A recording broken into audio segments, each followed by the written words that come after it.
Today I would like to talk to you about the hip flexors, especially the hip flexors relating to extended length conditioning.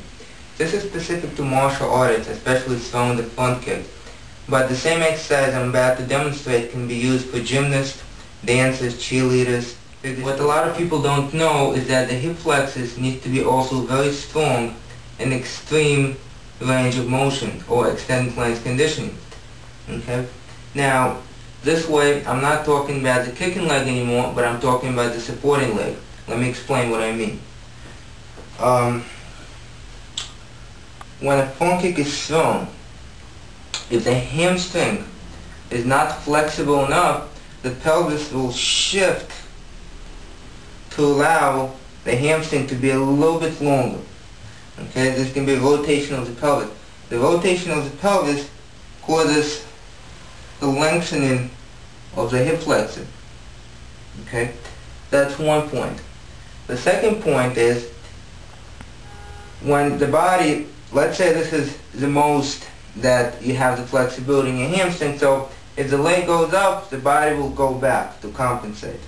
Because you can't bring the leg up anymore, you have no flexibility in your hamstring, let's say that's the case, the body goes back.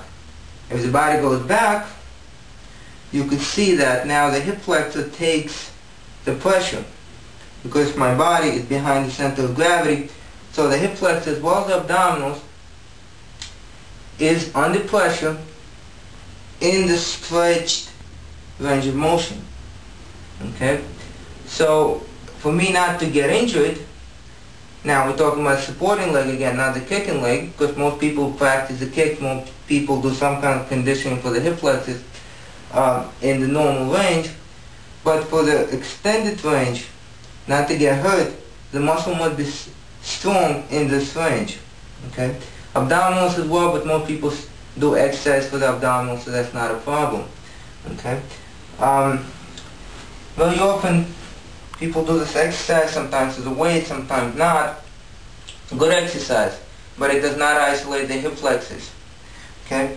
Because also the hamstring on this side, the glutes on this side, a little bit of quadriceps here. I also work in quadriceps here, so it's not only this muscle. We would like to isolate this muscle. Okay? And I'll show you how to do that. We're going to take a block. We're going to place it right behind your pelvis. So the top of the block is going to be right here, where quote unquote the waist is. Okay? I'm going to lie down.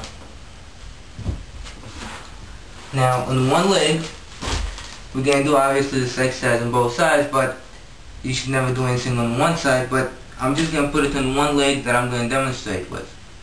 In this case, it's going to be my left leg, let's say. So, taking the ankle weights, placing it here. Okay. So I'm going to be working on the hip flexors. Now, if I simply do this,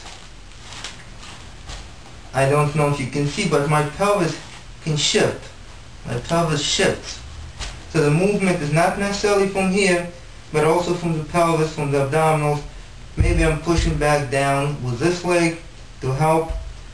I don't want that. I want this muscle to work and nothing else. So what I'm going to do is I'm going to put the block, like I showed you, under my hips, pull this knee in. This way the pelvis is stabilized. It can't move because this knee is here. And lift. I'm going to keep the knee locked. Okay? Keeping the knee locked. I feel the stretch here. I'm pretty flexible, but I still feel the stretch here. And I'm going to bring it back up and down. I don't have to bring the leg all the way up. Just a small range of motion, the one that I need, the extended length conditioning. The more I pull the knee, the more I feel the stretch here. Okay?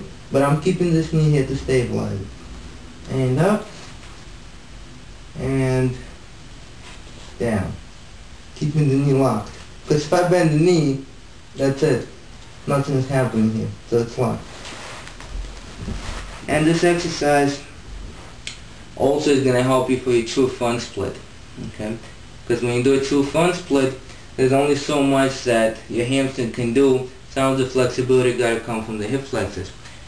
And next week I'm going to show you how to strengthen this muscle specifically, and mainly next week I'm going to show you the difference between a true front split and an open front split, since I got a lot of questions about that.